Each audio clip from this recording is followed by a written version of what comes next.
All right, well, good morning. How's everybody? Good. Everybody good? All right, it's good to see all of you here today. Just a couple things before we get started. We are in what we call Mardi Gras season. Anybody go to the parade this weekend? Yep, had a few of you go. So quickly, Mardi Gras leads us to what is going to happen on Tuesdays. Anybody know what we call Tuesday? Fat Tuesday or Shrove Tuesday. Anybody going to have a pancake dinner Tuesday? Yeah, because we kind of get it all out right there on Tuesday, because then what happens on Wednesday? What do we call that? Ash Wednesday, right. So we are going to have Ash Wednesday service here at our church at 6:30 this Wednesday night. Here's what you need to know about that. It will be a brief 30-minute service. So we're going to worship together. We're going to put ashes on your forehead. We're going to talk about what that means. We're going to have some time of prayer.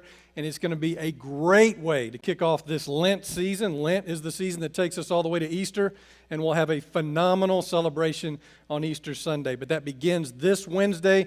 It's a great time for us to get our spiritual life put in order, to kind of remove some things that don't need to be in our life, right, and to add some things that God wants to do in our life. So that's what that's all about. Another thing I want you to know about what's going to happen during Lent is we were thinking about, should we do a devotional during Lent? Should we do this? Should we do that? What we came up with is we're going to do some podcasts. So each week during Lent, we're going to drop a new podcast, and it's going to be based on spiritual disciplines. So it will be me and Marcus or me and somebody in our church talking about a spiritual discipline each week during the Lent season. So go to your podcast app on your phone or go to Spotify, search Cornerstone Buzzcast, right? So search that, find that, and subscribe to it. That way it'll just be there every week when we drop one. So that'll be a great way to track with us, a great way just to understand what spiritual disciplines are, how they matter to our life. So I just encourage you to follow along with us there. All right, so we're very excited this morning to have a guest, Brian Johnson, who, So a lot of you know Brian. Some of you don't know Brian. Brian was here for 8 years at this church as a worship and site pastor. He now lives in Shawnee, Kansas, which is a long way from Auburn, Alabama. But anyway, and a lot colder.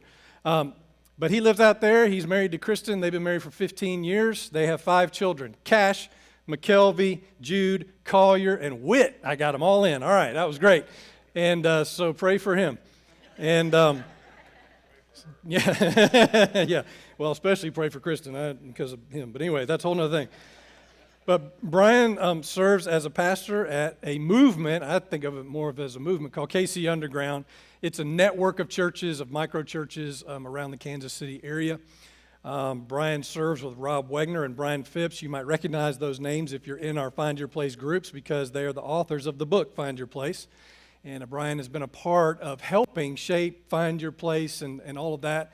And so we're excited that he's here because he's going to land this series for us today, talking a little bit about our story and how that matters. So Brian, come on, y'all welcome him again, okay?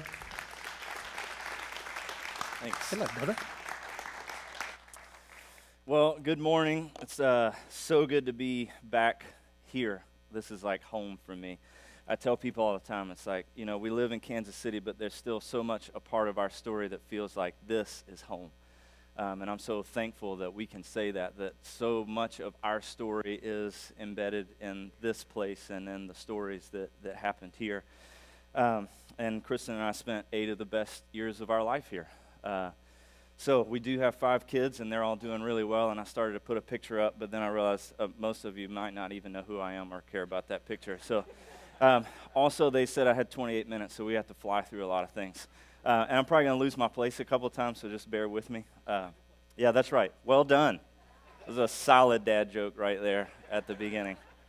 So I know that you've been in this series talking about your gifts and your passions so far, and today we're going to cover the third positioning point of GPS, which is a story. So we thought the best way to do this would just be, I got a microphone here. We're just going to do one by one. You're going to come up, and you're going to share your story. Nobody? Anybody? How many of you, your heart rate just spiked just a little bit? Like you thought, that's a bad idea. I don't know why he's bringing this up. This is a problem. No, we're not going to do that. But it's interesting that when we think about having to share our story, we get a little nervous for some of us. I didn't see Richard Miner in here, but I felt like Richard would probably be like up on the stage actually before we started. Some of us really like to do that, but for most of us it's like, no, I don't want to get up and talk about my story in front of a bunch of people. But it's easier for us to drop into some memories and to start thinking of little smaller stories in our life and drop into a conversation with somebody and talk about something that happened yesterday or talk about a memory from our childhood that was important to us. And the thing about it is, all of those little snapshots, all of those little stories in our life are actually part of a much bigger story that's happening for us, for each of us.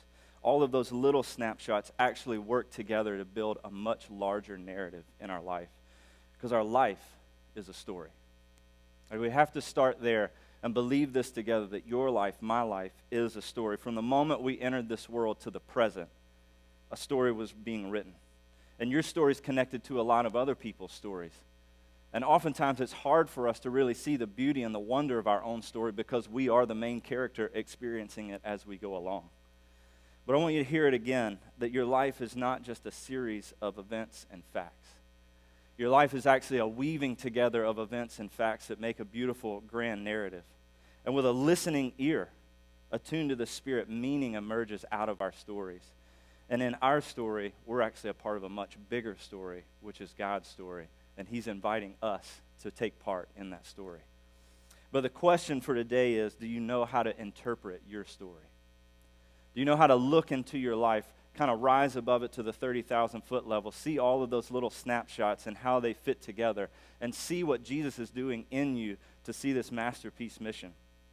And there's something that is important about stories. Every good story has an arc to it. It begins somewhere, and there's a trajectory that it's moving towards something bigger and something greater. And if we'll pay attention to every good movie you go to, every good book you read, every good show you watch, there's an arc to the story if we're paying attention to it. And there's movement, there's trajectory to be followed. Sometimes it's easy to see the arc of that story, and sometimes we need a guide. But if we can see the arc to our story, we can also begin to see where we're headed. Like if we know where we came from, and we're paying attention to the clues that are building along the way, we can actually predict a little bit about where we're headed. And today I want to help you see and think through, I hope, a little bit of the arc of your own story.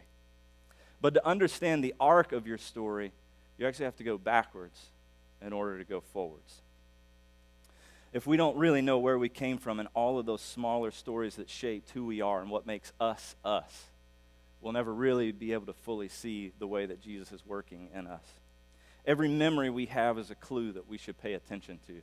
Even the memories that are not actually maybe our memories. You know what I mean? Like somebody told you, your grandparents or a parent, hey, when you were 8 years old, you did this, and it was fascinating to me. And you're like, I think I remember being there. I'm not sure if that's my memory or your memory of that memory, but either way, it's a memory that I now hold because of your memory. You know what I mean? Like we need the different perspectives of the people around us looking into our lives and giving us their memories of how we were shaped and how we live. The act of remembering is actually a deeply spiritual act. Much of our faith is centered around remembering what God has done, and there are scores of scriptures actually where God is instructing His people to remember the story and to retell the story, relive the story. The Greek word for this is anamnesis. It's where we get the root word, or the root word for this is actually where we get the word amnesia from, or forgetting. We don't want to forget. Well, for some of us, we might want to forget our story. There's stuff back there we're not really thrilled about. But anamnesis is this spiritual sort of idea where we re-remember or re-participate in a story.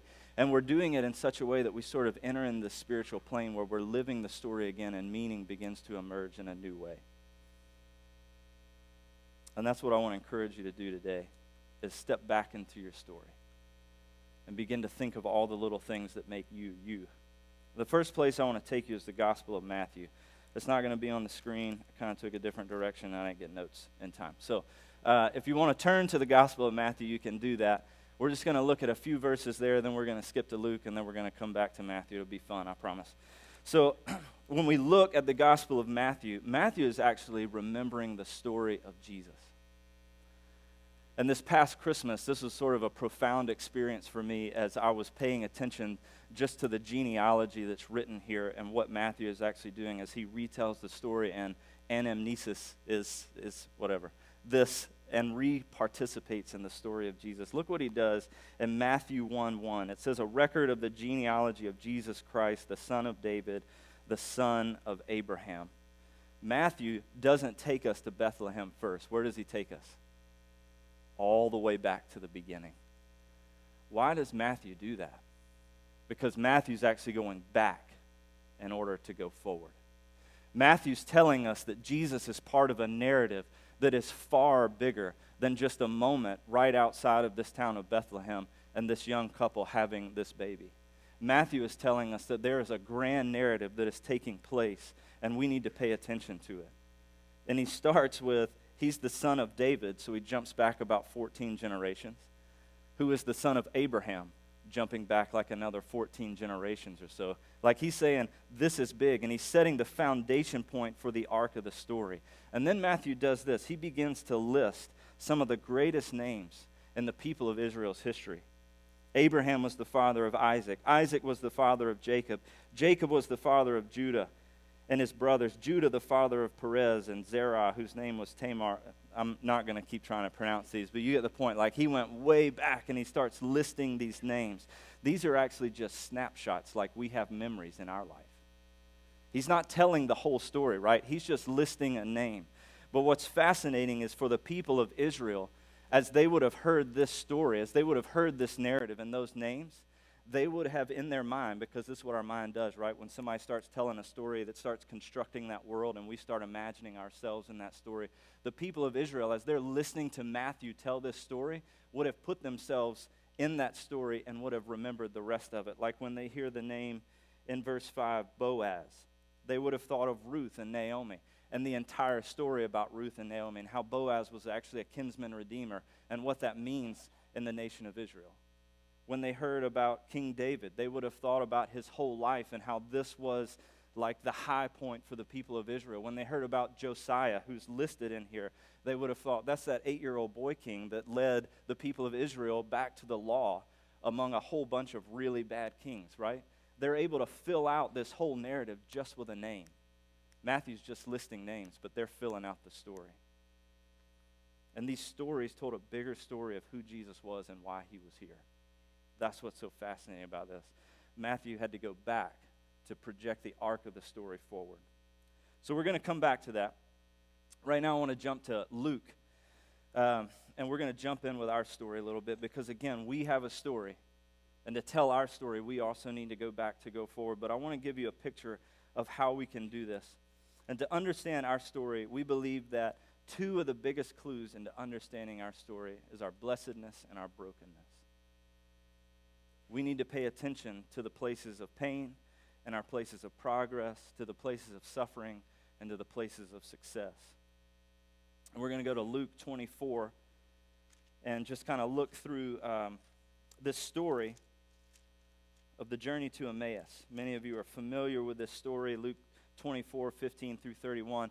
And just, we're going to hit a few verses really fast. But what's happening in this story is two disciples that of Jesus, right? These are people that knew Jesus, walked with Jesus. They're on the road to Emmaus. And this is after the resurrection, but they don't actually know it's happened yet. Well, that's not fair. They did know it happened. They just didn't believe that it happened. And so they're on the road to Emmaus. They're journeying down this road, and Jesus just sort of pops up, starts walking along with them. And what should have been very obvious, that you're walking with a resurrected human being, it was veiled to them. And it says in verses 15 and 16, as they talked and discussed these things with each other, Jesus himself came up and walked along with them, but they were kept from recognizing him. I don't know what's going on in this story. I don't know why Jesus wanted to do this. He's just weird like that, or cool, I don't know. But he asked them in verse 17, because this is what Jesus does. He's just always asking questions. Hey guys, what are you talking about? Just real chill, just walking along. What are you guys discussing? Well, we're talking about this guy that I don't understand. I'm sorry. Every time I try to replay this, it's very humorous in my mind. Because they're looking at Jesus. Do you know what they do? They retell his story to him. Well, there was this guy, Jesus. Oh, no kidding. Tell me about him. And then they start talking about his miracles and the things that he did.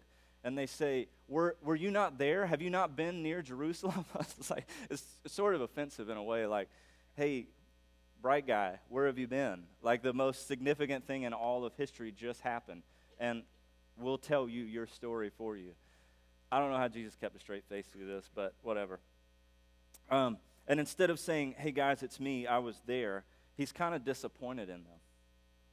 Like if we look in verse 25, it says, how foolish you are, and how slow of heart to believe all that the prophets have spoken.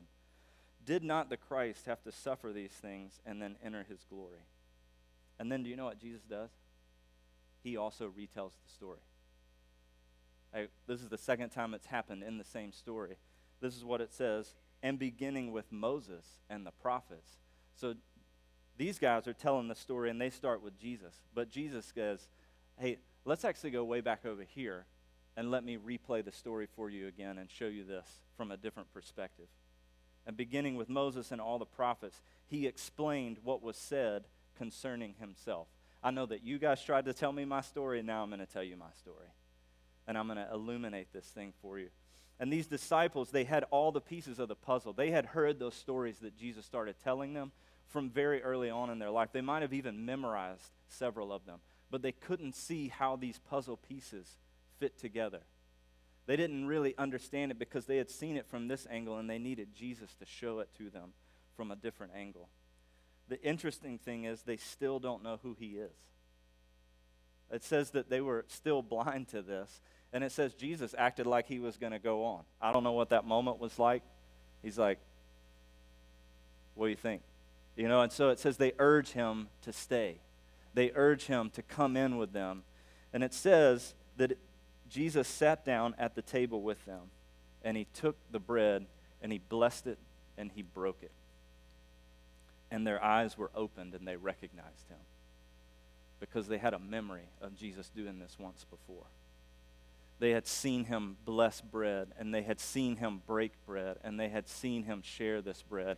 And in that moment, their eyes were open, and it was like, this is that guy. I think they had like a resonance in their soul the whole time he was with them, like, this guy has it figured out. We don't, like, our world is upside down because the guy we were following, we thought the plan failed, and he actually showed us how it actually succeeded in all of the right ways. He's showing us how all these puzzle pieces fit together, and I bet in that moment they felt a clear awareness of how their story was beginning to fit inside of this greater story that Jesus was telling. It's in the blessing and the breaking of the bread that they recognized Jesus. And as we look to Jesus through our blessings and our brokenness, our eyes begin to see our story within his story. I believe just as Jesus explained the events of Israel's history and his own suffering, he intends to give new meaning to the events of our lives as well. And this is what Jesus wants to do with us. He wants to help us see how our story fits within his narrative. You've got some notes in front of you, and I think they say something about take a moment to think about how you would respond to Jesus. As you reflect.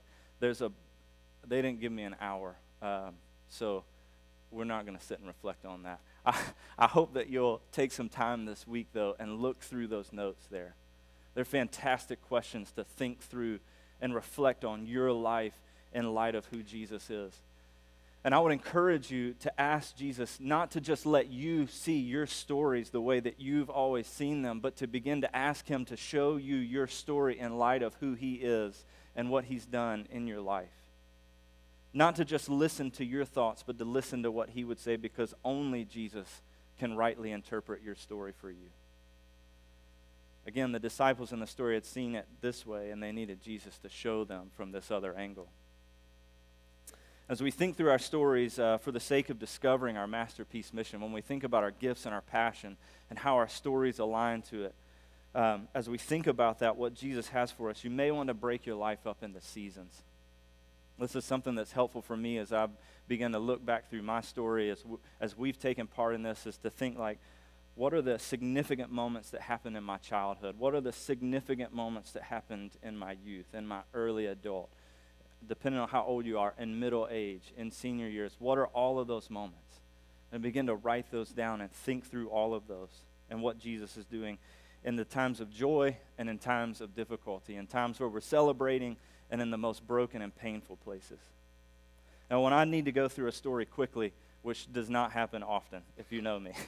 I say something like, hey, I'm just going to hit on the mountain peaks here and tell you this story. I don't do that much because it's not worth it. Good stories should last a little while. What we need to do as we go through our stories is really get down into the hills and the valleys of our life. And to really think back through the flow of our life and all those places where we were going up and then in those dark, deep places where we needed Jesus to hold us. And let's think through each of those and how it informs our awareness of the masterpiece mission for which Jesus has made us. If I told you when I was a little child that we did a fifth Sunday night singing, you can't say singing, it's a singing. We did a fifth Sunday night singing in our church, and which, I don't know, that must have been brutal on the pianist because we would show up and we would just raise our hands and pick songs, and they just had to figure it out and play it in the moment. I was fascinated by these ladies that play piano. Anyway, telling too long of a story. See? Let's get back into it. If I told you that when I was like 7, 8 years old, every time we did that, my hand shot up, hymn number 287. If you know the old Baptist hymnal, that's Pass It On. You'd think, oh, that's so sweet. Well, that song starts with, it only takes a spark to get a fire going. Now, for the rest of my life, I consistently burn things to the ground. You'd be like, oh, that makes a lot of sense, you know. I'm kidding. Sorry, that was a good joke. That one landed. Yes. But the rest of that song really speaks to the proclamation and the demonstration of sharing the love of God with people in this world. Now, that's just one snapshot in my story. Around the age of 14, my grandfather found a guitar on the side of the road, and he gave it to my sister. She didn't want it, so I got it. So I clunked my way through trying to learn some chords and start playing. When I was 16, that was another snapshot. When I was 16, my youth pastor said, hey, you're the only person in our youth group that can play guitar and sing at the same time. You're the worship leader.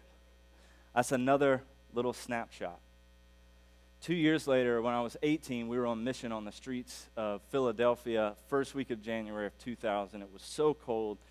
And every night from like 10 to midnight, I just stood on the number one heroin street in America and just played guitar as a little kid from Atlanta who probably shouldn't have been out there doing that. And at the end of the week, I was like bummed because I didn't get to really be in with the people that were on the streets there. And I remember that same youth pastor, he looked at me and he said, the music that you played fueled the work that we were doing. And he said, real people come to meet a real God in a real way when they see real worshipers of Jesus worshiping in a real way. I will never forget that phrase. That's a snapshot. That it's affected how I've discipled other worship leaders. And when I look back into my story, I can see these snapshots all pulling together that set the trajectory of my story, where I actually found my passion and my vocation all wrapped up into one. And that's the kind of thing that I want to encourage you to do, is to look back through your blessings and to look back through the ways God has worked in your story to set that arc and that trajectory. I'm going to fill in some blanks for you. I don't have time to hit these, so I'm going to go really fast. When we're exploring our personal stories in light of what Jesus made us for, I want to encourage you to just write these in. I'm not going to talk about them. Vocational, academic, relational, spiritual. Think through, like, these are just 4 helps for you.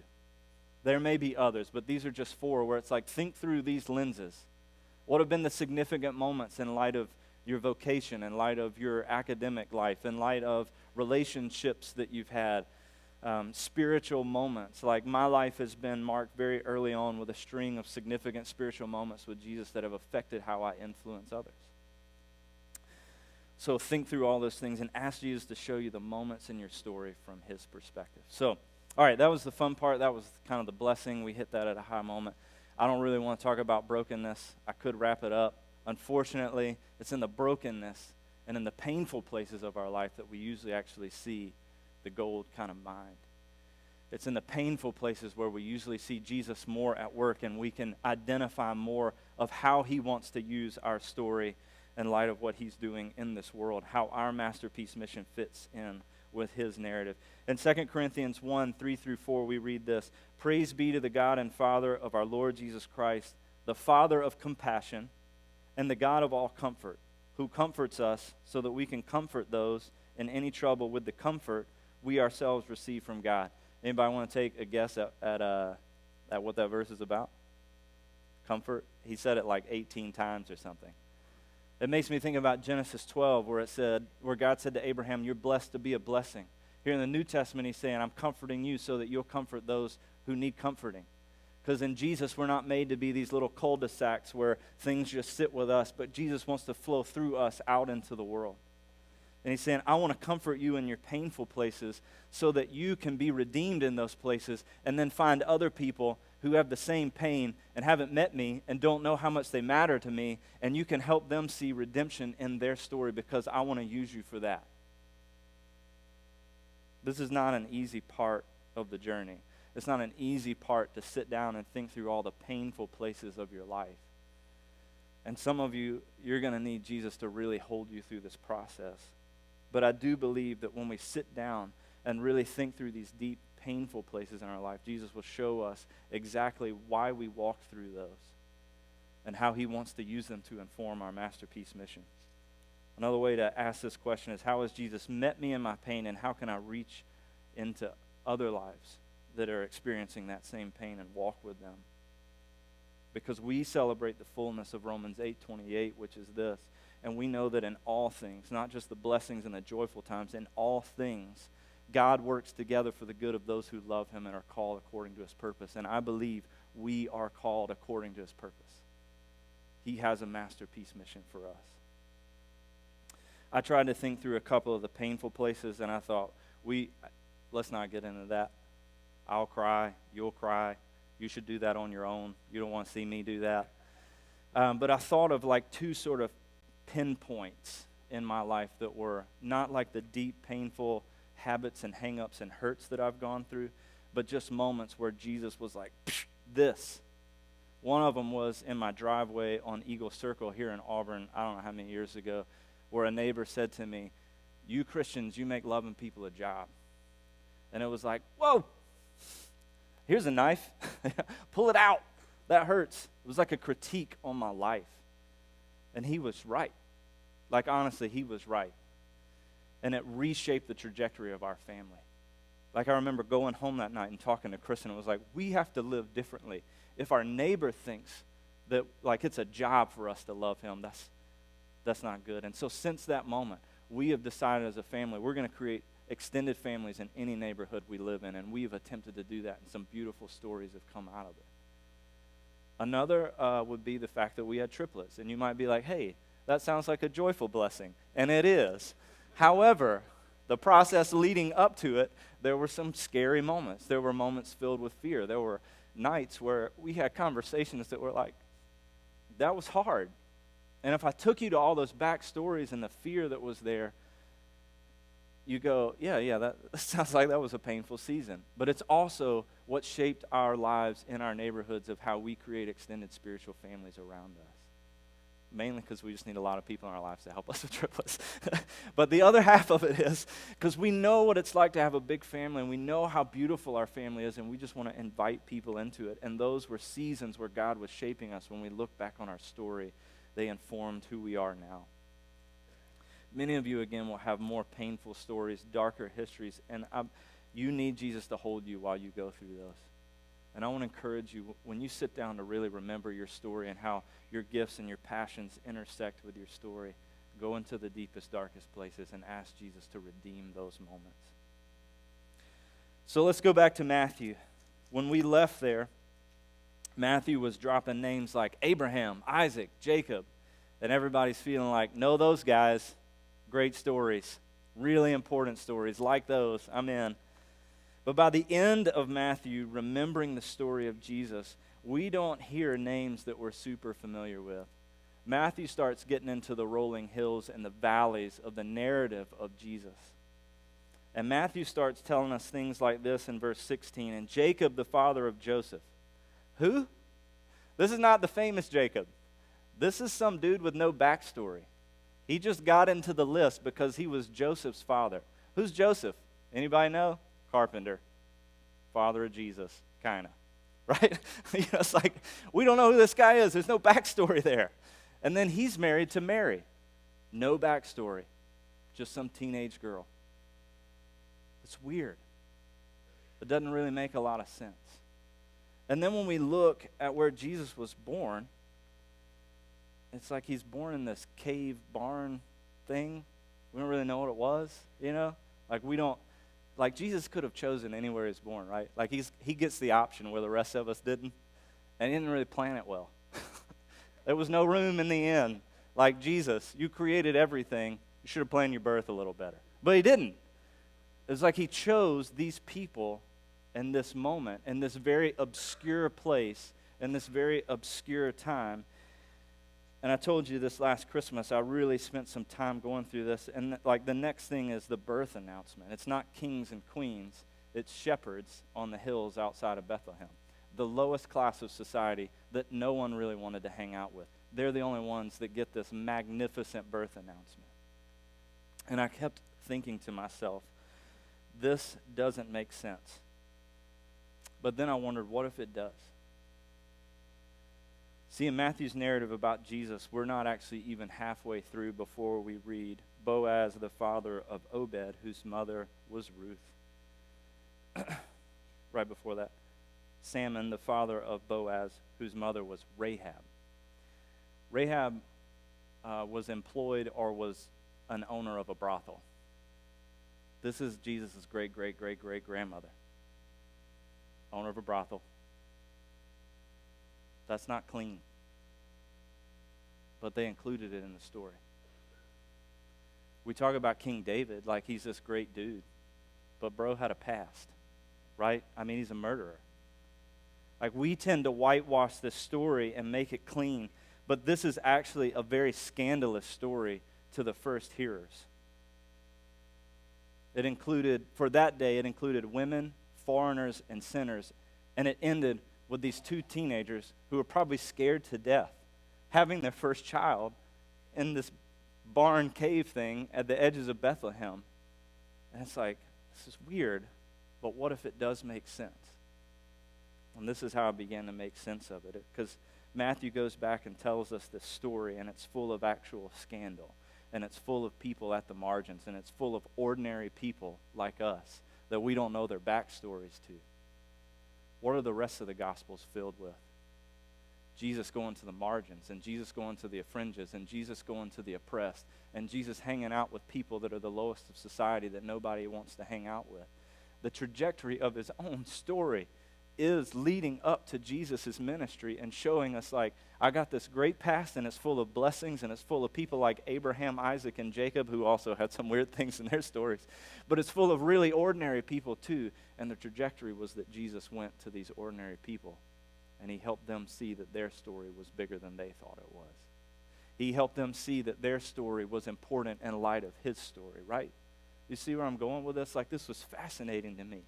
Jesus wasn't accidentally born to these two teenagers on the edge of Bethlehem in this barn. He chose that so that we, as ordinary people, I don't mean that offensively. Some of you might be really famous and great. But we as ordinary people, so that we would see our story matters.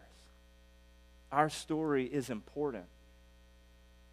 And Jesus is asking us to look at the past and to examine all the little snapshots. And he's inviting us into his story so that he can reinterpret in light of his story. And really the question of today is, will you let him do that? I don't think it's a one-time thing, by the way. I think we have to continually just come back to Jesus and say, here's my story. Tell me more about it. And show me where you want me to go. Because I believe that each of us has a masterpiece mission that matters to the people that aren't in this room, that are out there. And he wants us to walk in step with him so that he can show them how much they matter to him. I just want to pray over you this morning. This is kind of a commissioning prayer. And I just would invite you just to hold your hands out in front of you and just receive this. Lord, we know that you have designed a masterpiece mission for each of us. We know that each of us is sent by you into a unique mission field where we live, work, learn, and play. Send us out from ourselves into a world that is longing for your grace, waiting to be filled with all your fullness. I commission each of these in your name to carry your fullness everywhere they go, in every way you have given them. I commission their gifts, natural and supernatural. May they know and faithfully use them. I commission their passions. May they know who and what they are fighting for and the way in which you have created them to influence those causes and people. I commission their stories. May they continually allow you to interpret their story, and even better, write all the future chapters for your glory and for the good of the world into which you have sent them. So profound that you invite us into your narrative, Jesus. You didn't just create us and let us go, but you want us to join you where you're already at work. Jesus, open our eyes to see it. And may we have the courage to sit with you and let you reinterpret our story in light of who you are and in light of what you want to do in, through, and beyond us in this world. We love you. Amen.